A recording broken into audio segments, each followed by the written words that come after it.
Écoute, c'est pas dans mes habitudes, mais je vais commencer par une photo de l'Assemblée. Ça, c'est l'Assemblée mercredi à 15 heures, au moment du premier débat depuis le début de la crise sanitaire, sur la crise sanitaire. C'est vide.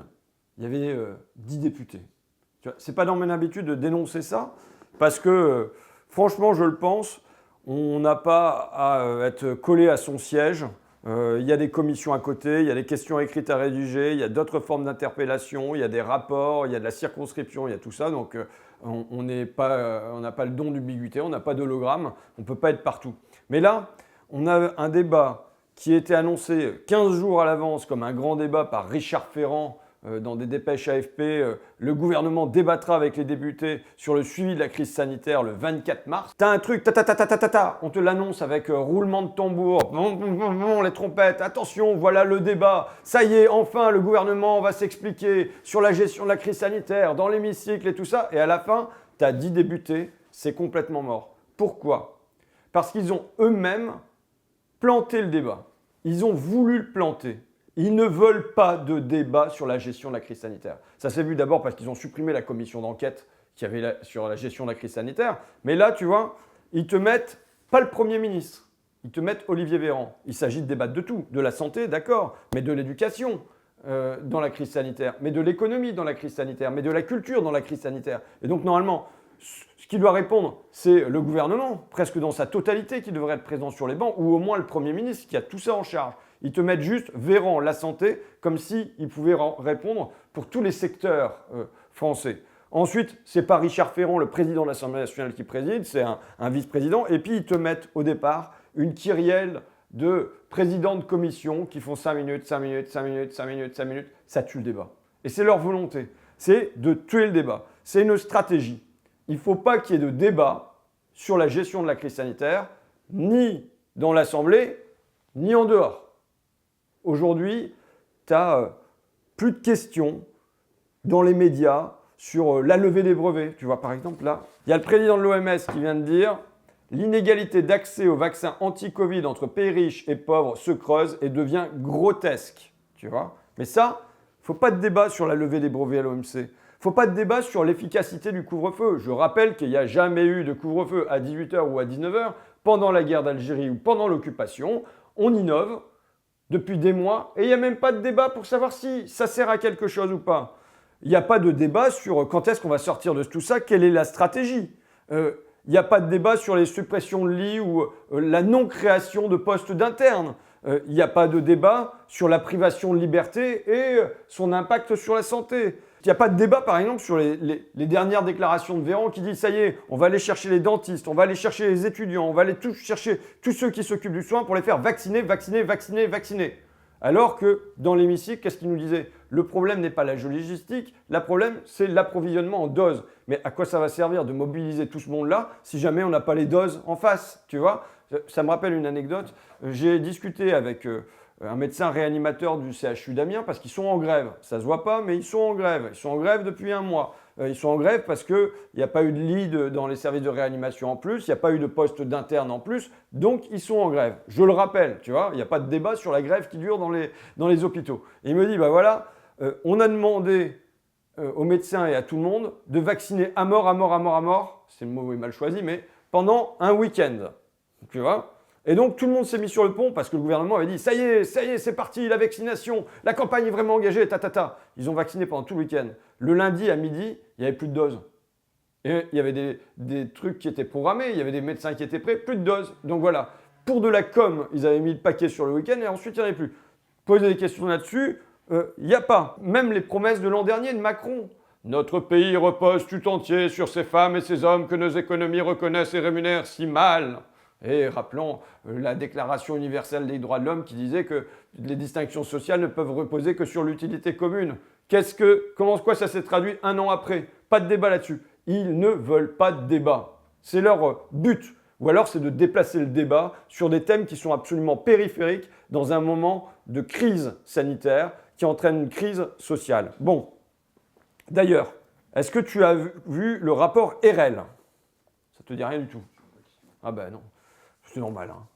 Christine Herrel, économiste, qui a rendu un rapport au ministère du Travail. Et je pense que c'est un rapport important. C'est une pièce pour nous. Ils voudraient qu'on soit des poissons rouges, qu'on fasse des tours dans les bocals et qu'on oublie ce qui s'est passé la semaine d'avant. Et nous, il y a des pièces, comme des pièces à conviction sur leur gestion qu'on doit garder. Le rapport RL en est un pour moi. C'est quoi? C'est un rapport sur les métiers essentiels, tu vois. Et donc, ça liste les métiers nécessaires à la continuité de l'activité économique. Le premier, les agriculteurs, éleveurs, sylviculteurs. Les maraîchers, jardiniers, viticulteurs. Les ouvriers non qualifiés. Les auxiliaires de vie sociale. Les agents d'entretien. Les caissières. Bon, ça liste ces métiers-là et ça met en lumière la déconsidération matérielle, c'est-à-dire dans les salaires, dans les types de contrats, et la déconsidération symbolique de ces métiers qui sont pourtant nécessaires à la continuité de l'activité économique. Ça le documente, tu vois, de manière... et en le remettant au ministère du Travail, donc en lui donnant à tout ça une valeur officielle sur la part des salariés qui sont insatisfaits de leur rémunération dans chacun de ces secteurs. Tu vois, 51% des agents d'entretien, par exemple, 54% des aides à domicile et aides ménagères sont insatisfaits.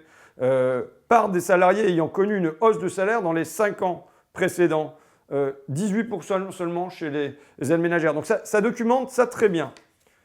Et à la fin, tu arrives à cette conclusion du ministère du Travail. Nous faisons le pari avec confiance que le dialogue social aboutira sur quelque chose d'intéressant. Tu vois, on te dit là, les métiers les plus essentiels sont sous-payés et maltraités, et ils te disent, on va faire le pari qu'avec du dialogue social, eh ben, avec confiance, il y aura un truc intéressant qui en sortira. C'est un pari qui paraît quand même très incertain, tu vois. Et on va donc aboutir sur un séminaire organisé avec les partenaires sociaux. Voilà, ça va être chouette, hein. Tu sens que là, les salaires des agents d'entretien ou des auxiliaires de vie sociale, des maçons et tout ça, ils vont être boostés avec une pareille volonté politique derrière, hein.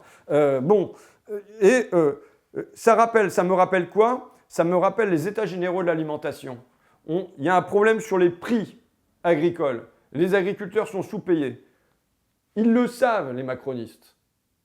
Et donc, ils te font des tas de réunions, états généraux, comme à la Révolution, tu vois. Et finalement, ça aboutit sur quoi? Il va y avoir du dialogue entre les agriculteurs, les industriels et la grande distribution. Et on pense qu'avec confiance, il en sortira quelque chose d'intéressant. Eh bien, on voit, il n'en sort rien d'intéressant. Il en sort que les prix agricoles, ils ont continué à baisser ou alors ils ont stagné, tandis que la grande distribution, elle, tire le manche à elle. Parce que ce n'est pas du dialogue avec confiance qui rétablit un équilibre quand il y a du rapport de force. Mais au fond, là, on a un marché qui ne marche pas, qu'il s'agit de corriger, qu'il s'agit de réguler. Mais quand on est macroniste, on ne veut pas réguler le marché. On laisse faire le marché. Un marché qui écrase les faibles et qui donne tout aux forts.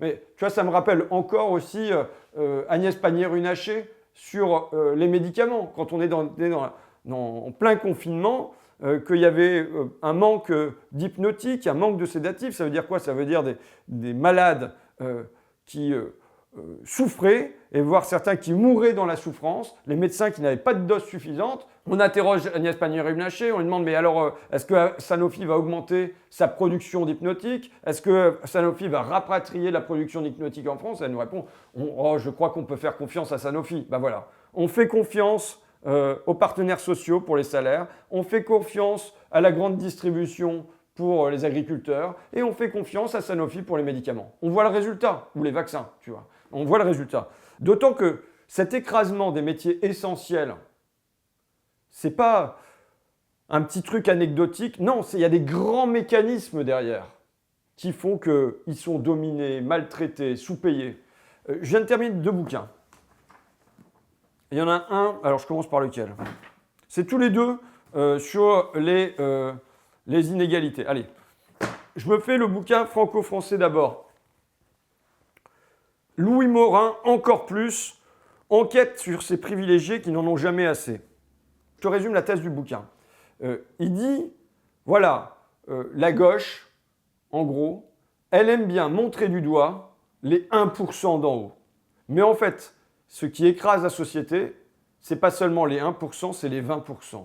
Il y a 20% qui sont privilégiés, il y a 20% qui ramassent toute la mise. Mais c'est plus facile pour la gauche de dire les 1% parce que comme ça, ils ne sont pas trop dedans. Tu tu vois. Tandis, donc, alors que les 20%, bah, moi, je suis largement dedans, hein, je veux te dire.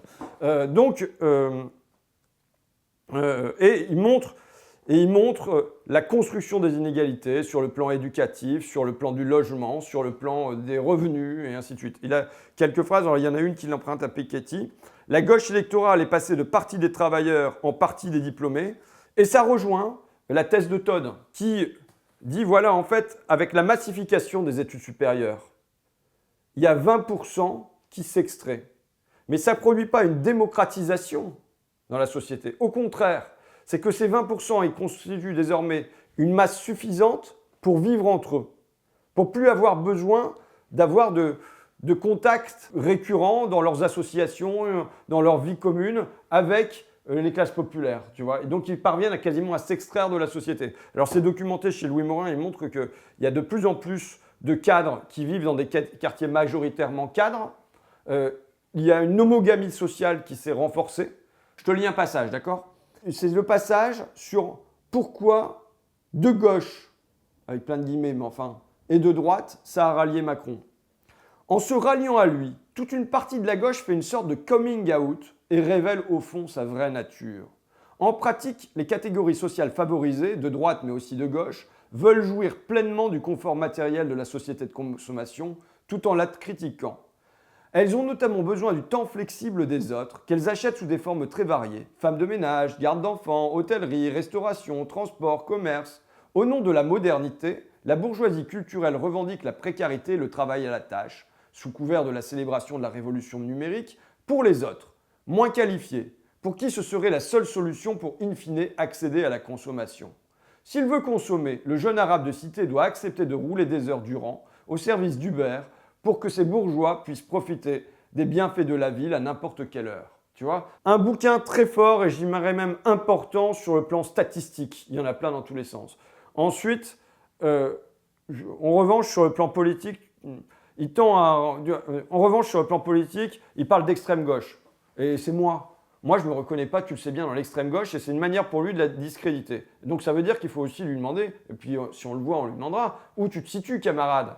Est-ce que tu te situes dans la gauche qui a accompagné la mondialisation pendant des décennies, qui a accompagné la marchéisation de la société, dans la gauche qui a contre-réformé, parce que tu sais que le mot réforme peut être un mot noble, ou bien dans une gauche qui se place en rupture avec la concurrence, la croissance et la mondialisation. Donc il y aura cette question-là à poser, parce qu'on ne peut pas avoir une critique frontale, en effet, d'une société qui engendre des inégalités, et en même temps renvoyer ceux qui la critiquent fermement à l'extrême gauche en les discréditant. Le deuxième bouquin que j'ai lu, sur le même thème, enfin, je vais te dire la vérité quand tu vois la taille du bouquin, tu vois, j'ai lu l'introduction, les 2 derniers chapitres, la conclusion. Mais enfin, j'ai compris le bouquin, donc c'est... Et je vais le faire fichier chapitre par chapitre par mon équipe, voilà, et par plein de bénévoles que j'en remercie. Qu'est-ce que c'est? Une histoire des inégalités de l'âge de pierre au XXIe siècle de Walter Scheidel. Il prend civilisation par civilisation, l'Égypte, les Romains, la Grèce, et tout ça. Comment évolue une société? Et c'est très pessimiste. Pour lui, la civilisation conduit à l'inégalité. Plus une civilisation dure, plus les inégalités augmentent. Au fait, le processus de civilisation est un processus d'inégalisation. Voilà. Et il dit, il n'y a que au milieu quelques moments de rupture et d'égalisation forte par des ruptures. Il appelle ça les 4 cavaliers de l'égalité. C'est les guerres, les révolutions, mais il faut qu'elles soient communistes, il dit. Il y a les effondrements d'État et il y a les pandémies. Mais il faut que ça y aille pas avec le dos de la cuillère pour que ça ait une fonction égalisatrice. Les guerres, il faut que ça massacre. Les pandémies, il faut que ça dégage. Si c'est trop mesuré, ça ne marchera pas. Donc c'est très pessimiste. Parce que soit tu laisses continuer la civilisation et les inégalités augmentent, soit tu dois espérer qu'il y ait un truc qui soit une horreur infinie pour que, enfin, ça s'égalise un peu. Donc, bon, il dit, au fond, 1914-1970, c'était une longue parenthèse égalisatrice qui est née du choc de 2 guerres mondiales et d'une révolution bolchevique. suivi de la révolution en Chine et ainsi de suite, tu vois. Et donc, c'est ça qui a produit, y compris dans les pays d'Europe occidentale, une tendance égalisatrice. Mais on en est sorti. Et au fait, on est revenu à la norme qui fait que la civilisation entraîne des inégalités. Le retour des inégalités depuis les années 70, pour lui, il se fonde sur plusieurs processus. D'abord, et là on va rejoindre Louis Morin, c'est l'éducation. L'éducation, elle apporte des gros profits à ceux qui font des écoles supérieures. Il y a une rentabilité forte des études et donc une cassure qui s'opère avec les moins éduqués. Il y a une deuxième cause, c'est la mondialisation. Directement, il estime à 50% le nombre de travailleurs en plus qui sont venus d'Inde, de Chine, du RSS et donc qui ont pesé sur les délocalisations de l'industrie et compagnie. Et ensuite, la mondialisation par ses effets indirects, c'est-à-dire une pression pour avoir un marché du travail dérégulé, pour avoir une fiscalité qui pèse de moins en moins sur les riches et qui pèse de plus en plus sur la consommation. Donc voilà. Et alors, pour la suite, parce que comme il est pessimiste pour la suite, il dit bon, bah voilà, des grandes guerres, je ne sais pas s'il faut les espérer, des pandémies, ce qu'on a, c'est un peu trop ledge, l'effondrement de l'État, il n'est pas en vue chez nous, la révolution, il faut vraiment que ça soit une révolution communiste parce que les petites révoltes, ça ne marche pas. Donc bon, mais il dit bon, bah voilà, on est ça, on veut quand même de l'égalité et pourtant, on veut rester dans ce régime sans catastrophe. Donc, il faut qu'on continue à peser pour avoir des réformes égalisatrices, même si ça n'a jamais marché dans l'histoire. En gros, hein, tu vois. Donc, c'est ce qu'on va continuer de faire quand même. On va réclamer des réformes égalisatrices, même si au fond, ça n'a jamais trop marché dans l'histoire. Et d'ailleurs, à propos de ça, je voudrais dire à Richard Ferrand et puis à... oui, j'ai des dialogues réguliers avec Richard Ferrand. Et puis aux gens qui me suivent, et puis à mes électeurs dans le coin, que je vais être très largement absent de l'hémicycle dans les prochaines semaines. Pourquoi ? Parce que j'ai déposé donc jeudi dernier, avec le groupe La France Insoumise, une proposition de loi pour étendre le revenu de solidarité active aux jeunes de 18 à 25 ans. C'est-à-dire que le raisonnement est simple. La majorité politique est à 18 ans, on peut voter. La majorité pénale est à 18 ans, on peut aller en prison.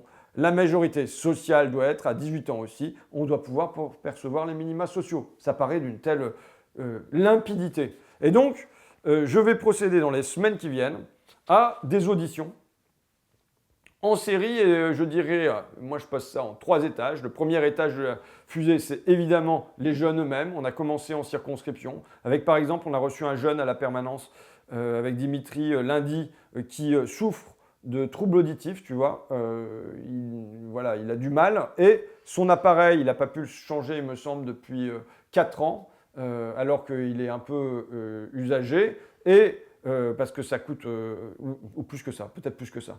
Et ensuite, là, il ne peut pas le faire entretenir parce que l'entretien de son appareil auditif coûte 100 € par mois, il ne les a pas. Donc ça veut dire qu'il doit se mettre au premier rang pour essayer d'entendre, mais ça ne marche pas. Puis là, alors en visio, bon, bah, il a le casque, ça va encore, mais quand il arrive à la caisse d'un supermarché, eh ben, avec en plus le plexi, les masques et tout ça, il n'entend rien. Les gens commencent à se moquer de lui en disant « Mais il est sourd celui-là !» Bah oui, il est sourd.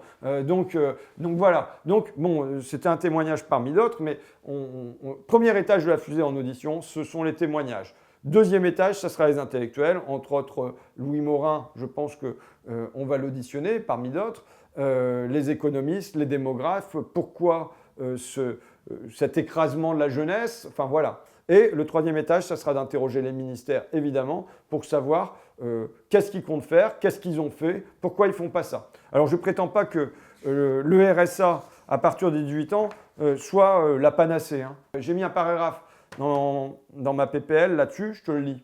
Vivre avec 580 € par mois, ce n'est un idéal pour personne, à n'importe quel âge. C'est surveiller ses factures de gaz, d'électricité comme une obsession jusqu'après la virgule. C'est prévoir une liste de courses et s'y tenir. C'est moins se déplacer, moins se soigner, moins bien se nourrir, se préver sur à peu près tout avec guère de fantaisie. C'est demeurer bien en dessous du seuil de pauvreté. Et pour nos jeunes à l'avenir, nous aspirons à d'autres revenus, plus dignes pour permettre leur envol. Une allocation de formation, d'autonomie, d'études, etc. Cet idéal, nous ne l'abandonnons pas, mais il attendra. C'est du minimum qu'il s'agit aujourd'hui. Donc voilà, je prétends pas que ça soit un truc génial, mais ça, de la même manière que pour les entreprises, on a immédiatement sorti le chômage partiel et le prêt garanti par l'État, immédiatement pour les jeunes, on aurait dû sortir le RSA à partir de 18 ans. Pour pas avoir ces queues où on se croirait au temps de la Grande Dépression des années 30 aux États-Unis pour obtenir un petit bout de repas, quoi. Tu sais comment je suis quand on me donne un os intellectuel à ronger comme ça, eh ben je m'y mets à fond et donc ça veut dire qu'à la fin vous aurez un bouquin sur la jeunesse partant de Covid, quoi, en gros. On va arrêter là parce que là, je vais vous raconter où est-ce que je vais quand même pour terminer. Je vais à la conférence de presse des syndicats d'AGECO. Vous ne connaissez pas AGECO, mais je vous explique. Il y a eu la fermeture de Whirlpool. Macron était venu sur le site avec Marine Le Pen. On se souvient de cette journée mémorable pendant l'élection. Et là, il avait dit qu'il s'opposerait à cette entreprise délinquante, que s'il fallait, c'est pas légalisé, c'est n'homologuerait pas le plan social. Bon, il a quand même plié, à vrai dire, en trois mouvements face à Whirlpool, qui a tout revendu, et il est revenu sur le site en disant « Regardez, on a un super repreneur, Monsieur Decailleux, qui va donner l'entreprise WN, et ta. » Il y avait le préfet, la préfète, il y avait le président du conseil régional, Xavier Bertrand, il y avait les députés, il y avait tout le monde qui était à cette occasion. Bon, finalement, qu'est-ce qui se passe? Eh bien, ils ne bossent pas, les mecs. On leur a fait... on leur a fait nettoyer la cour pendant 6 mois, ils jouent au tarot, ils jouent aux fléchettes, ils n'avaient pas de boulot. Résultat, WN, fermeture. Il y a une troisième entreprise qui arrive derrière, AGECO, qui reprend les salariés. Et là, à nouveau, plan social, c'est la fin d'AGECO. Voilà, sur un site symbolique, le bilan industriel de Macron, quoi. Il s'était engagé fortement sur Whirlpool, il est venu 3 fois et à la fin, tu as 3 plans sociaux et tu as une dégringolade, tu n'as plus rien au bout. Et donc, je vais à la conférence de presse des syndicats de AGECO. Voilà. Je vois Dimitri qui arrive sur son vélo. Tu passes le long de la Somme sur le chemin de halage. En plus, là, c'est le printemps. Tu vois, tu as un seringa là avec des petites pétales roses. Et donc, voilà, tu as une écluse, tu as tout ça. Donc, tu vas sur un site industriel, certes, mais dans un cadre bucolique. Donc, c'est ma petite balade à vélo pour aller voir ces salariés, quoi. Allez,